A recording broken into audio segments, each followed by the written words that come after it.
Hello students, आज मैं आप लोगों के लिए एक नया लेसन लेकर आया हूं और ये लेसन भी आपकी किताब हॉर्नबिल से है। ये कहानी है जिसके लेखक हैं Gordon Cook and Alan East. ये कहानी के लेखक हैं और कहानी का टाइटल है We are not afraid to die if we can all be together।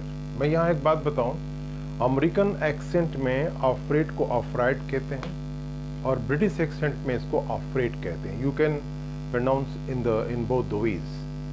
So we are not afraid to die if we can all be together.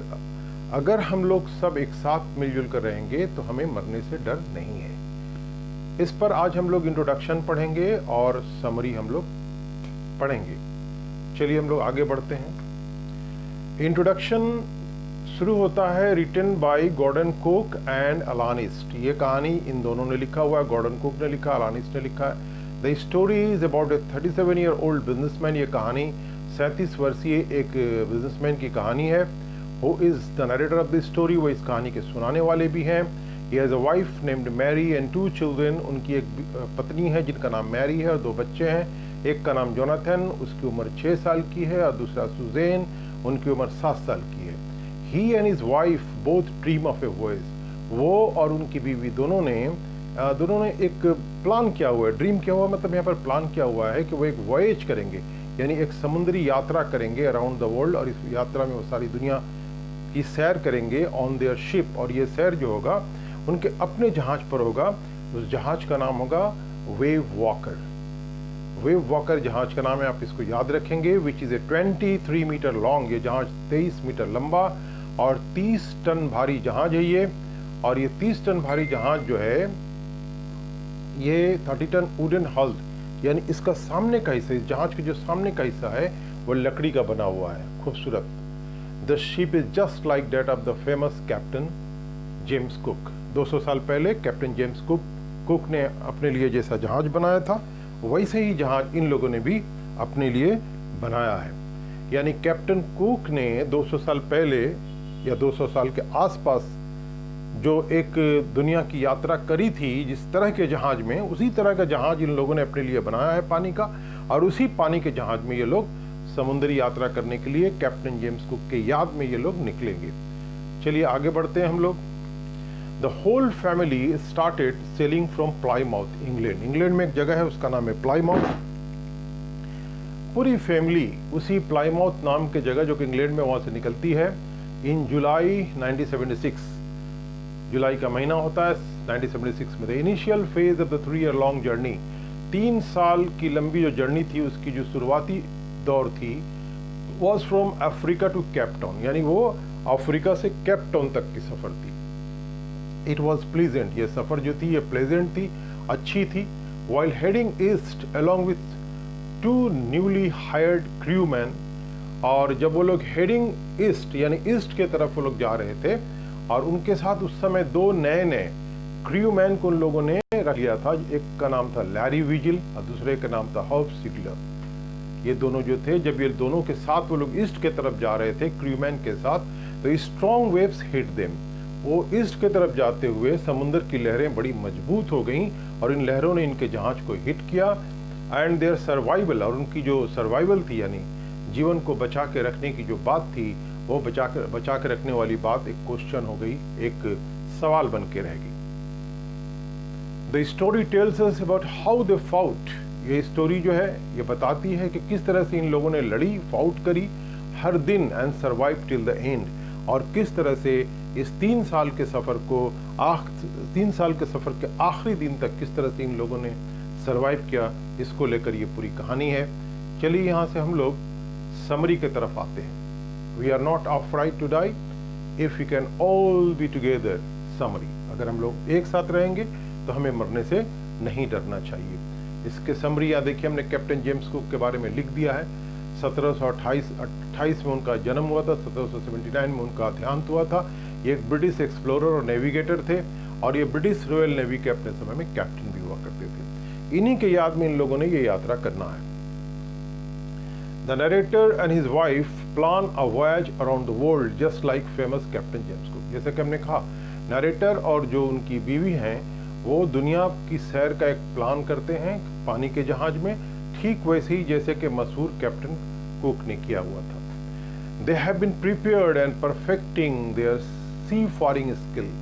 वो तैयार हो रहे हैं और परफेक्ट कर रहे हैं, मतलब अपने आप को संपूर्ण बना रहे, दुरुस्त कर रहे हैं अपने स्किल को, हुनर को, जो कि सी फारिंग के लिए, मैंने समुद्र में दूर यात्रा करने के लिए जरूरत पड़ती है, फॉर द पास्ट 16 ईयर्स. यानी इसकी तैयारी ये लोग करीब करीब पिछले 16 वर्षों से कर रहे थे. They get a ship. उन लोगों ने एक शिप लिया जो कि 23 मीटर लंबा था और उसकी वजन जो थी 30 टन, पहले भी आप लोग पढ़ चुके हैं, और उसका सामने का हिस्सा लकड़ी का बना हुआ था, और उस जहाज का नाम जैसा कि आप जानते हैं वेव वॉकर था. They test it in the rough weather for months. महीनों इन लोगों ने इस जहाज को खराब मौसम में टेस्ट किया था कि हम लोग जब यात्रा में निकलेंगे तो ये जहाज जो है वो खराब मौसम जो समुद्र के भीतर होता है उसको ये झेल सकता है कि नहीं. इन जुलाई 1976 they all start their journey from Plymouth England. ये सारे, मतलब आपको नरेटर की वाइफ और इनके 2 बच्चे जो हैं वो सब मिलके यात्रा में निकल पड़ते हैं. The sail from Africa to Cape Town which was quite a pleasant journey. पीछे भी हम लोगों ने पढ़ा है कि अफ्रीका से केप टाउन की जर्नी जो थी वो बहुत ही अच्छी थी. Before heading east the narrator had 2 crewman. इससे पहले कि और आगे ईस्ट की तरफ जाते, नरेटर ने 2 क्रूमैन को, जो कि जहाज के चलाने में मदद करते हैं, उनको इन लोगों ने हायर कर लिया, उनको पैसा देकर रख लिया. एक का नाम था लैरी विजिल और दूसरा का नाम था हफ सिगलर. पहले भी पढ़ा हम लोगों ने. To help them tackle one of the roughest sea. इनको इसलिए उन लोगों ने रखा काम पर ताकि ईस्ट के तरफ जाने वाला जो समुद्र पड़ेगा, जो कि साउदर्न इंडियन ओशन कहा जाता है, वो बहुत ही रफ है. तो इस रफ समुद्र के साथ मुकाबला करते हुए जहाज को आगे ले जाने के लिए नरेटर को 2 लोगों की जरूरत थी. 2 लोगों का नाम था, एक का नाम था लैरी विजिल और दूसरे का नाम था हफ सिगलर. इनको इन लोगों ने रख लिया था. चलिए आगे हम लोग जाते हैं. यहाँ पर कुछ वर्ड्स हमने लिख दिए हैं. ये पानी का जहाज, ये 3 तस्वीरें जो आप देख रहे हैं, ये जिब जो इसमें इस्तेमाल हुआ है, मैं आऊँगा तो बताऊँगा इसमें. They encounter strong and alarming waves during the second day. दूसरे ही दिन इनकाउंटर माने मुकाबला. उनका मुकाबला किससे हुआ? उनका मुकाबला हुआ स्ट्रॉन्ग एंड अलार्मिंग वेव्स, बहुत ही मजबूत और खतरे की घंटी बजाने वाली लहरों से. दूसरे ही दिन by December 25 they all manage to reach 35,000 kilometre east of Cape Town. इस तरफ जा रहे थे ये लोग. 25 दिसंबर के होते होते ये सारे लोग माने किसी भी तरह से इस केप टाउन के ईस्ट के 35,000 किलोमीटर दूर निकल गए थे. The family somehow manages to surpass the bad weather. ये पूरी फैमिली जो थी वो किसी भी तरीके से इन लोगों ने मैनेज किया कि किस तरह से बुरे वेदर को सरपास करें, मतलब उससे पीछे छोड़कर आगे निकल जाएं. And celebrate Christmas together. और साथ मिलकर हम लोग क्रिसमस को सेलिब्रेट करें. The weather changes for the worse. Weather जो है अब बदलने लगता है, और ये बदलाव जो है ना बुरा से बुरा होने लगता है. एंड ऑन जनवरी 2 और 2 जनवरी को the big waves hit them. और 2 जनवरी को तो यूं हुआ कि एक बहुत बड़ी लहर उनके जहाज से आके टकराई. They try to slow the ship. उन लोगों ने कोशिश किया जहाज को धीरे करने की by dropping storm jib. Storm को रोकने के लिए एक पानी के जहाज पर बंधा हुआ एक कपड़ा होता है. पुराने पानी के जहाजों में देखेंगे कि एक लकड़ी का बड़ा पिलर होता है, उस पिलर से बड़े बड़े कपड़े बंधे होते हैं. तो उस कपड़े को गिरा देने से आने वाले तूफान को उन लोगों ने उसके दिशा को बदलने के लिए उसका इस्तेमाल किया जाता है. तो ये जिब जो है ना, triangular sail that sets ahead of the फोरमास्ट.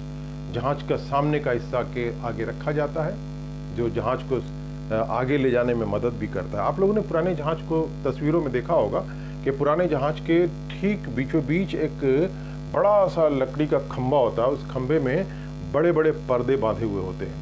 ये पर्दे एक्चुअली उसको हम लोग बादबान कहते हैं, यानी उनमें हवाएं आकर भरती हैं और उनको रिवॉल्व किया जा सकता है, घुमाया जा सकता है.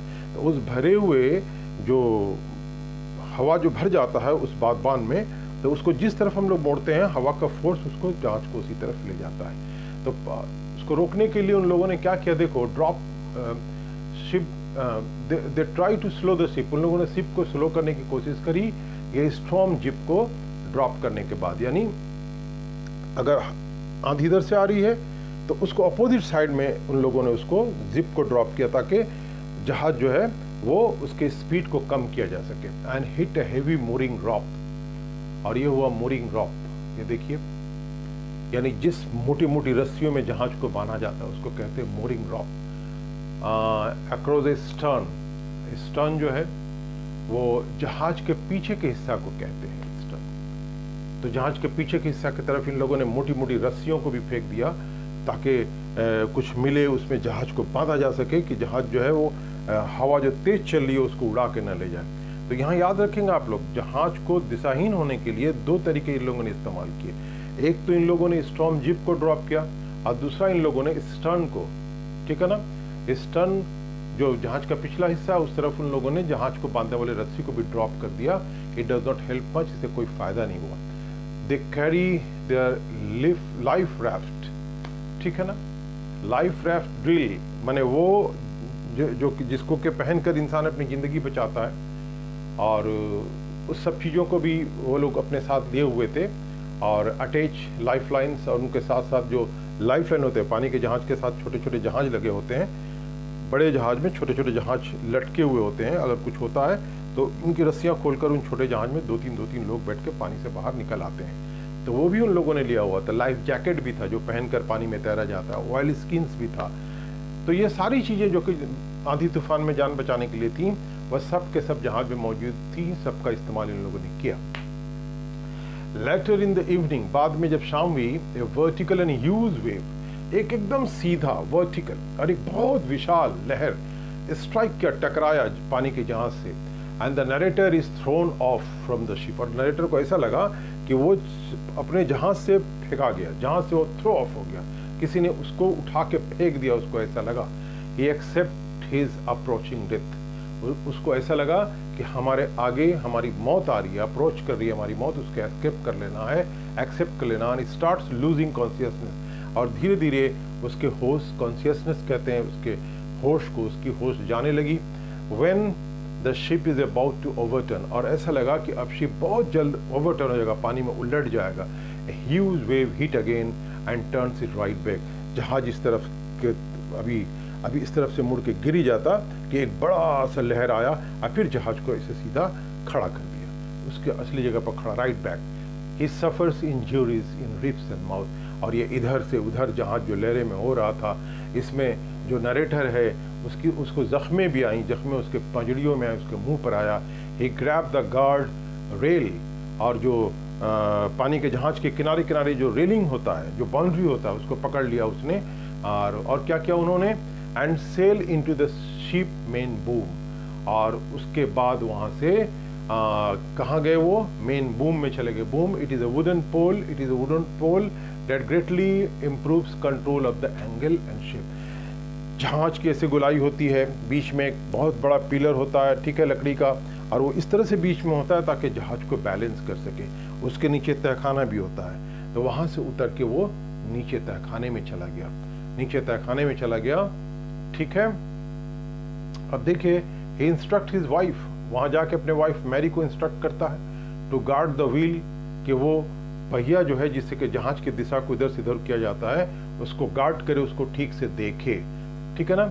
As realises that the ship has water in the lower part. और जब वो बूम में गए, यानी जो पिलर है जो जहाज को कंट्रोल करने के लिए बीचों बीच लगाया जाता है, उसके नीचे जो तहखाना होता है उसके नीचे जब उतरे तो उनको लगा कि इसमें पानी भर गया, जहाज के नीचे के हिस्से में पानी भर गया है। His crew man starts pumping out the water. जो दो क्रू मैन को रखा था उन लोगों ने जहाज के पानी को बाहर निकालना शुरू किया था। Narrator goes to his children cabin, narrator अपने बच्चों के केबिन में गया एंड चेक्स ऑन देम, और उनको जाकर चेक किया, ठीक है। हिज डॉटर सू, उसकी लड़की जिसका नाम सुजैन था, उसको सू प्यार से कहते थे, inform him about A bump on a head, कहा कि पापा देखिए मेरे सर पर एक बम्प लगा, एक चोट लगी है, which he ignores because his major concern is to save the ship. उस वक्त नरेटर ने अपनी बेटी के उस जख्म को, उस बम्प को इग्नोर किया ताकि इसलिए इग्नोर किया कि उनको एक बड़ा काम करना था, जहाज को बचाना था। अब आगे देखिए, the narrator does water proofing on the gapping holes. जहाज चूंकि ऐसे ऐसे हो रहा था, लकड़ियां इधर से उधर सरक रही थी, बीच बीच में होल हो रहा था, उससे पानी आ रहा था जहाज के अंदर, तो उस गैपिंग होल को उन्होंने वाटर प्रूफिंग किया, भर भर के बंद किया ताकि पानी अंदर ना आ सके। This make water to deviate on the right side. इस तरह से उसने कोशिश करी कि वाटर जो है वो सही दिशा की तरफ मुड़ के चला जाए, डेविएट हो जाए। The hand pump gets blocked due to the debris and electric, और हैंड पंप जो है ना कूड़ा करकट की वजह से वो ब्लॉक हो गया था। And electric pumps get short circuited, और जो इलेक्ट्रिक पंप थे वो शॉर्ट सर्किट हो गए थे, मतलब फ्यूज कर गए थे, काम नहीं कर रहे थे। However he later find a spare electric pump, बाद में एक इलेक्ट्रिक पंप मिला जो कि कहीं पर पड़ा हुआ था, and connects it to the drain water. इसने उसके बाद उस पंप को ड्रेन वाटर से कनेक्ट कर दिया। They all keep pumping the water, सब मिल के वाटर को पंप आउट कर रहे थे सारी रात। They are mayday call के हमने यहाँ पर लिख दिया हुआ है, देखिए यहाँ पर mayday call, it indicates life threatening emergency specially by aviator and mariners. जब मैरिनर्स या एविएटर, हवाई जहाज चलाने वाले या पानी के जहाज में जाने वाले, जब कोई ऐसी जगह फंस जाते हैं जहाँ से उनकी ज़िंदगी खतरे में पड़ जाती है, तो वायरलेस के माध्यम से अपने जो स्टेशन है वहाँ तक वो लोग खबरें भेजते हैं, लेकिन वो भी फेल कर गया, वहाँ से कोई आंसर नहीं आया। क्यों? They are in the remotest corner of the world, इससे कि अभी वो लोग दुनिया के सबसे दूर के किनारे में फंसे हुए थे। Sue on the other hand has now a swollen black eye. दूसरी तरफ सू का तो जो है चोट लगी थी और उसकी आंखें जो थी ना वो फूल गई थी, and a deep cut in her arm, और उसके बाजुओं में एक बहुत गहरा जख्म आ गया था। On being asked by her father about her injury, अपनी इंजरी के बारे में जब वो अपने फादर के द्वारा पूछी गई, यानी जब फादर ने उनसे पूछा, she tells him she did not want him to worry. उसने कहा कि पापा हम आपको वरी करना नहीं चाहते थे, परेशान करना नहीं चाहते थे, as he was trying to save them, इसलिए कि पापा आप हम लोगों को सेव करने की कोशिश कर रहे थे। After 15 hours the situation gets under control. 15 घंटे बाद ये जो सिचुएशन था ये कंट्रोल में आया। The narrator decides to work in rotation and rest. Narrator ने फैसला किया कि देखिए हम लोग जो लोग हैं, हम लोग एक साथ काम नहीं करेंगे, हम लोग रोटेशन में काम करेंगे, यानी जब हम काम करते रहेंगे तो आप रेस्ट करेंगे, जब आप रेस्ट करते रहेंगे तो हम काम करेंगे। The water levels are controlled, water level भी कंट्रोल में आ गया, and the leaks were still, लेकिन लीक जो थे, जो कि जहाज में पानी आने के लिए रास्ते बन गए थे, वो अभी भी थे, पूरे भरे नहीं थे, बिलो द वाटर लाइन। और ये लीक जो थे ना, पानी जितना भरा हुआ था, वाटर लाइन जो था ना उसके नीचे था। चलिए आगे देखते हैं हम लोग। The ship is in bad shape now. पूरा जहाज एक बहुत बुरे, माने जहाज का शक्ल खराब हो गई। It is not in a condition to reach Australia. उनको लास्ट ऑस्ट्रेलिया जाना था, लेकिन ऐसे जहाज, टूटे फूटे जहाज को लेकर ऑस्ट्रेलिया जाना ये मुमकिन नहीं था। And so they decided to reach the nearest Amsterdam island. इससे उन्होंने नक्शा देख के कोशिश करा कि हम लोग सबसे पहले आर्मस्ट्रम जाएंगे, आइसलैंड है आर्मस्ट्रम, वहाँ जाएंगे जो कि यहाँ से नज़दीक है। और आइसलैंड जो है ना फ्रेंच साइंटिफिक बेस, फ्रांसीसियों का एक साइंटिफिक बेस भी है वो। As their supporting engine where also is damaged, और उनका जो सपोर्टिंग इंजन था वो भी डैमेज हो गया था। The chances of the ship to reach the destination are low. लेकिन चूंकि ये खतरा भी हो गया था कि इंजन डैमेज हो गया था, तो वहाँ जो है आम्स्टर्डम आइसलैंड पहुँचना भी मुश्किल था उन लोगों के लिए। After pumping the water out continuously for 36 hours, 36 घंटा लगातार पानी उन लोगों ने फेंका। दे टुक ए साई ऑफ रिलीफ, उसके बाद उन लोगों ने एक साई ऑफ रिलीफ किया, यानी ए फीलिंग ऑफ कंफर्ट उनको आया। Only a few centimetre of water was left. अब ना सिर्फ कुछ ही सेंटीमीटर पानी बचे हुए थे जिनको के बोट से पंप आउट करना था। They wasted the storm jib as the main mast was destroyed. Main mast यानी वो जो पिलर होता है ना जिसमें के कपड़े लगे हुए थे, बादबान, तो एक मेन बादबान वो डिस्ट्रॉय हो गया था। तो उन लोगों ने क्या किया, उन लोगों ने क्या किया, देखिए, होस्टेड द स्ट्रॉम जिप। तो उनके पास अब कुछ नहीं था, वही जिप, वही बादबान था जिससे कि लोग स्ट्रॉम को रोकते थे, उसको उन लोगों ने होस्ट किया, उसको लहराया। They are their first meal, they ate their first meal in 2 days। ठीक है ना। पहला खाना उन लोगों ने खाया 2 दिनों में, फर्स्ट मील इन 2 days। 2 दिन उन लोग तूफान से लड़ते रह गए। सम कॉर्न बीफ एंड क्रैकर्स, ठीक है ना, सब खाने के नाम है। ये खाना इन लोगों ने खाया। The weather soon started changing, और मौसम फिर बदलने लगा। And again the black clouds look over the morning of January 5 के आते आते फिर आसमान पर काले बादल छा गए। His son Jonathan told him that he did not fear death. Jonathan ने कहा कि पापा आने दीजिए काले बादल को आने दीजिए, हमको मौत से डर नहीं लगता है। As long as they were all together, पापा जब तक कि हम लोग सब एक साथ हैं हमें मौत से डर नहीं लगता है। This filled him with determination to fight the sea. बेटे के इस हिम्मत दिलाने से उनके अंदर एक दृढ़ संकल्प पैदा होता है ताकि वो समुद्र के साथ एक फाइट कर सके। चलिए आगे जाते हैं। The struggle continued and the narrator tried his best. ये स्ट्रगल चलता रहा और नरेटर ने अपनी पूरी बेहतर कोशिश करी to protect the weaken starboard side. Starboard side को देखिए लिखा हुआ, it refers to the left and right side. जहाज के लेफ्ट एंड राइट साइड को हम लोग स्टारबोर्ड साइड कहते हैं। तो नरेटर ने पूरी कोशिश करी कि जो कमजोर जहाज के लेफ्ट और राइट साइड बिल्कुल वीकेंड हो गए हैं उसको प्रोटेक्ट करने की कोशिश करी। The same evening the narrator and his wife set together holding hands. उसी शाम को नरेटर और उसकी पत्नी एक दूसरे के हाथ को पकड़कर बैठे, thinking that their end was near. और बैठे तो वो ये सोच रहे थे कि उनका अंत जो है बिल्कुल निकट है। His children continuously supported him. उनके बच्चों ने अपने माता पिता को लगातार सपोर्ट किया, which gave him moral support to keep going. और बच्चों के सपोर्ट से उनको एक नैतिक सपोर्ट मिला कि वो अपने आप को आगे ले जाए। और ठीक है, the wave walker stalled, the wave walker sailed through the storm and made it. लेकिन वेव वॉकर आगे बढ़ता रहा और वेव वॉकर से जो उम्मीदें थी वो पूरी हो गई। कोई चीज मेक इट होता है तो यानी वो चीज पूरी हो जाती है। The narrator then calculated their exact position. अब नरेटर जो एक कैलकुलेशन किया कि वो एग्जैक्ट कहाँ है वो लोग, इस पोजीशन को by working on the wind speed. Wind के स्पीड से जो लोग पानी के जहाज को चलाते हैं या एक्सपर्ट होते हैं विंड के स्पीड से, वो लोग समझ जाते हैं कि वो लोग कहाँ हैं और किस दिशा में हैं। While he was brain storming, अभी वो अपना ब्रेन को खटा ही रहे थे कि she gave him a card. Sue आई, उनकी लड़की आई और उनको एक कार्ड दी। That she had made expressing her love. वो कार्ड उन्होंने बनाया था, उस बच्ची ने बनाया था, जिसमें बच्ची ने अपने प्रेम को एक्सप्रेस किया था, अपने बेटी होने के प्रेम को एक्सप्रेस किया था। And gratitude toward the family, और फैमिली को थैंक यू बोलने की उसमें कोशिश करी थी उस कार्ड में। अब आइए, he instructs Larry to steer the course to 185 degree. Narrator ने लैरी जिसको कि one of the crew man है ये, जिसको कि इन लोगों ने हायर किया हुआ था, कहा कि भैया जहाज को 185 डिग्री की तरफ घुमाओ। He said that if they were lucky, narrator ने कहा कि देखो अगर हम लकी होंगे, अगर हम लोग भाग्यशाली होंगे तो they could hope to find an island by 5 PM। तो जिस स्पीड के साथ और जिस दिशा की तरफ जहाज जा रहा है तो 5 बजे तक हम लोग एक आइसलैंड पहुंच जाएंगे। ही डॉज्ड ऑफ, और ये कहकर नरेटर सो गया। एंड सडनली गॉट अप, और अचानक उसकी नींद टूटी तो 6 बज रहा था। ही believed that they did not make it. उसको ऐसा लगा कि जिस चीज को पूरा करना चाहता था पूरा नहीं हुआ। एंड वॉज डिसअपॉइंटेड, और वो बिल्कुल निराश हो गया।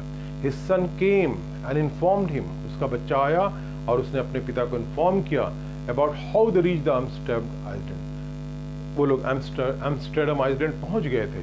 And he called him best daddy. बच्चे ने कहा कि आप मेरे सबसे बेहतरीन पिता हैं, बेस्ट कैप्टन और सबसे बेहतरीन कैप्टन भी हैं। They reach the island with little struggle. अब वहाँ से आइसलैंड पहुँचने में ज़्यादा उन लोगों को प्रयास नहीं करना पड़ा। And with the help of inhabitants, ठीक है ना, और वहाँ के रहने वालों ने भी उनको, they reach the island with the little struggle and with the help of inhabitants. जो उस आइसलैंड पर रहते थे उनकी मदद से वो लोग आइसलैंड पर पहुँच गए। द होल टीम, पूरी टीम जो थी, the family and 2 crew member, family बने माता पिता और 2 बच्चे और जो 2 क्रू मैन थे, ये सब के सब नेवर स्टॉप ट्राइंग। पूरे इन लोगों ने कभी कोशिश करना बंद नहीं किया। The struggle of and hard work finally save them. उनका प्रयास और उनका जो हार्ड वर्क था अंततः उनकी जान बचाने में कामयाब हुआ। आज बस यहीं तक। Thank you very much.